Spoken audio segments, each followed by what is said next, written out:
Jelang pemilihan kepala daerah serentak 2024, sejumlah partai politik mulai menunjukkan geliatnya, terlebih untuk pemilihan gubernur dan wakil gubernur Jakarta.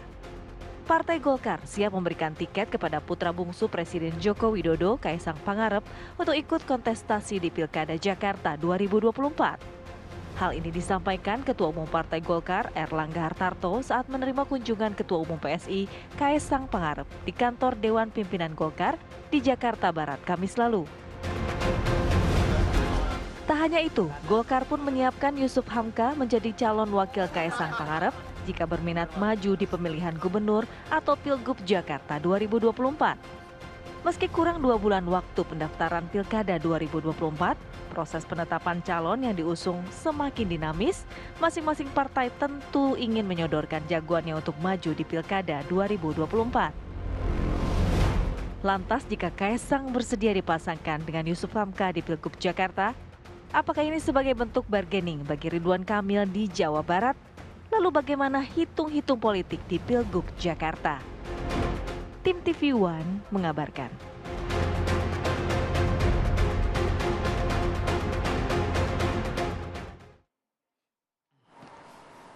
Oke, speed up nih, Ti. Ya, langsung lah kita, Bi. Oke, di studio sudah hadir bersama kita ada Mas Adi Praitno, analis politik UIN Jakarta. Selamat pagi, Assalamualaikum Mas Adi. Selamat pagi. Ada Kang Pipin Sofyan, politikus PKS. Selamat pagi, Assalamualaikum. Pagi, Kang Pipin. Waalaikumsalam. Nah, ini juga ada Bang Maman Abdurrahman, politikus Partai Golkar, sekaligus Ketua Bapilu juga ya. Ya, selamat Partai pagi, Golkar. Assalamualaikum. Selamat pagi, Assalamualaikum. Bang Maman. Pagi, Assalamualaikum, Waalaikumsalam warahmatullahi wabarakatuh. Salam hormat buat terima kasih, semuanya, Bang buat Maman. Pipin, buat Adi Pai. Mas Bang Maman, aku ke Mas Hadi dulu nih, Mas Hadi. Jadi judul kita Pilkada jika Kaisang Jakarta, RK Mulsi Jabar. Artinya udah fix Kaisang untuk Jakarta, Ridwan Kamil nggak usah disebut-sebut lagi, putar balik di Cipularang, balik ke Jawa Barat. Bandung, ke Jawa Barat. Saya kira niat utama itu soal RK supaya nggak lagi dikaitkan dengan Jakarta. Itu kayaknya. Ini untuk mengamputasi supaya partai-partai di KIM itu stop dan berhenti bicara RK tentang akan bertanding melawan Anies di Jakarta. Karena kalau kita melihat kecenderungan rata-rata secara umum, yang berharap RK maju di Jakarta itu bukan Golkar justru, tapi partai di luar Golkar. Tapi di Iya dalam KIM ya. Jadi pernyataan Pak Erlangga kemarin soal pasangan Ka'bah itu, Kaisang dan Abah itu ya. Babah Halun. Ka'bah loh ya. Babah Halun, bukan Abah ya.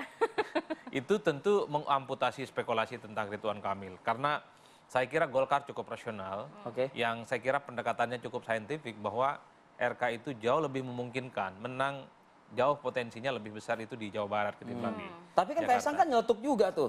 Kalau bosen di Jawa Barat, bolehlah main-main ke Jakarta. Nah itu yang kedua, ketika proposal politik yang coba untuk disampaikan oleh Pak Erlangga, Kaisang dan Pak Hamka ini, PSI kan bereaksi, ini belum menjadi keputusan yang final. Fix, ya. Baru setelah itu Kaisang muncul. Artinya apa? Kaisang sepertinya lebih tertarik dengan RK di Jakarta ketimbang dengan Buya Hamka. Jadi masih ada potensi Tapi ke situ. Golkar begini nggak mau, sangat kelihatan nggak mau. Artinya Hamka yang dimunculkan. Ya, ya. Bagi saya ini adalah bahasa metafor bagaimana Golkar sebenarnya menolak Ridwan Kamil dikaitkan dengan Jakarta. Oke. Kalaupun toh ingin ada kader-kader Golkar lain yang di Jakarta, saya kira expose-nya banyak. Masih banyak nama gitu ya? Bukan hanya Pak Hamka, tapi kan ada nama lain. Dulu Zaki sempat disebut, Erwin Aksa. kemudian Erwin Aksa juga disebut. Itu kan pesan politik kepada partai-partai di KIM di luar Golkar tentu saja. Ya. Gimana Bang Maman nih, Bang Maman? Bang Maman, gimana? Apakah ini menegaskan bahwa sebenarnya RK tidak usah lagi dikait-kaitkan dengan Jakarta? Walaupun sebenarnya kan tadinya dari kader Golkar kan ada 3 nama begitu ya Betul, yang betul. diberi surat tugas untuk bisa berlaga di Jakarta. Padahal juga nggak kalah kerennya kok istilahnya. Kalau tadi Erlangga sudah nyebut Ka'bah, bisa juga kawan loh. Kawan tuh apa? Kaisang Ridwan. Coba gimana kira-kira Bang Maman? Bisa. Ya, gini Mas. Pertama makasih banyak loh buat TV One udah ngundang kita.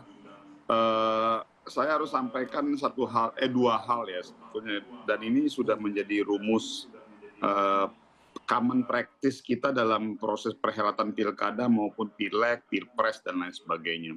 Sama halnya juga pilpres ya. Dulu juga dasar pertimbangan pertama kalau kita mau mengambil langkah keputusan politik terkait pencalonan di eksekutif, pasti landasan pertama adalah saintifik, yaitu pertimbangan hasil survei.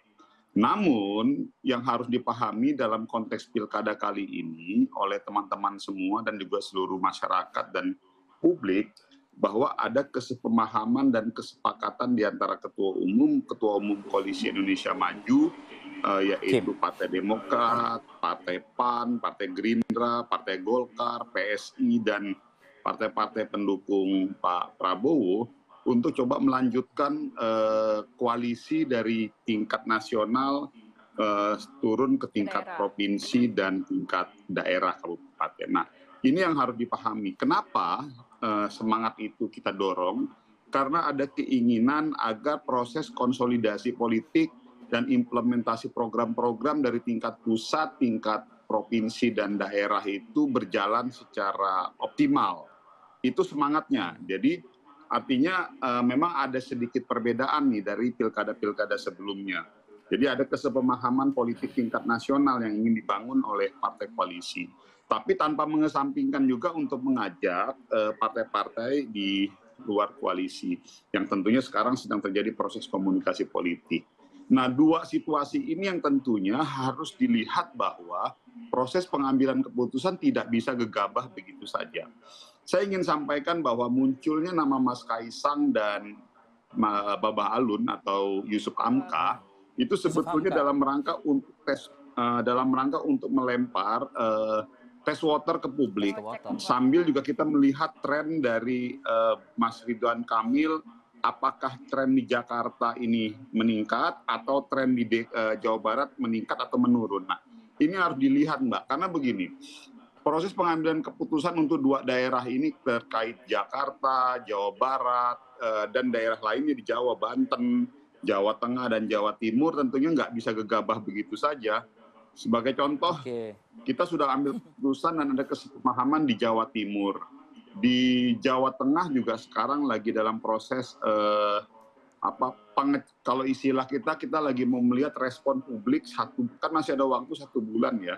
Jadi makanya kalau ditanya seperti apa gotak-gatoknya. Jadi kalau mau dibilang sampai hari ini kami-kami yang ada di Partai Golkar dalam rangka untuk menghormati dan menghargai kesepemahaman semangat kita ke depan untuk terbangunnya implementasi program yang optimal, tentunya Golkar juga tidak mau gegabah dalam mengambil keputusan.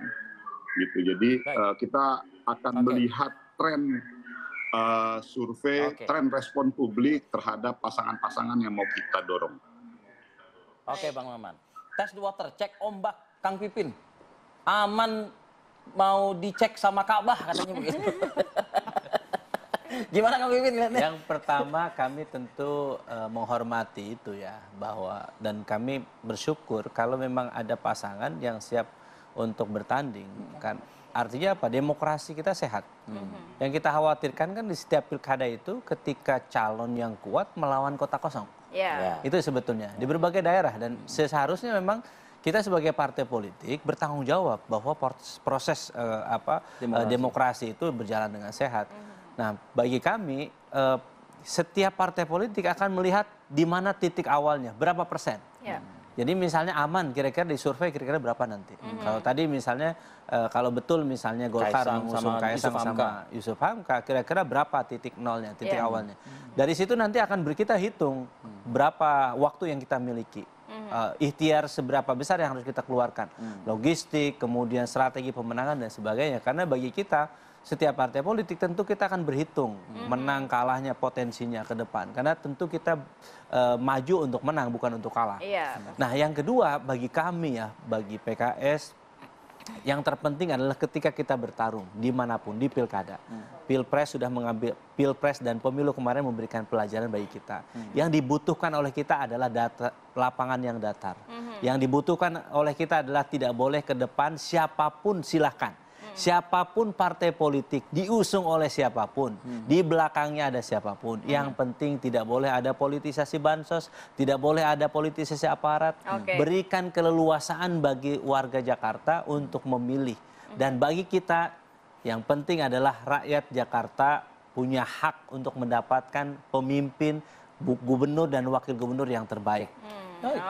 Oke, nanti saya mau ke Bang Maman sebelum ke Mas Adi. Bang Maman, kan tadi Mas Adi sempat mengatakan bahwa ini yang menginginkan RK untuk di Jakarta lebih banyak partai di dalam KIM di luar Partai Golkar. Lantas sudahkah dikomunikasikan Ka'bah ini? Nanti kita akan sambung lagi di segmen berikutnya, tetap bersama kami.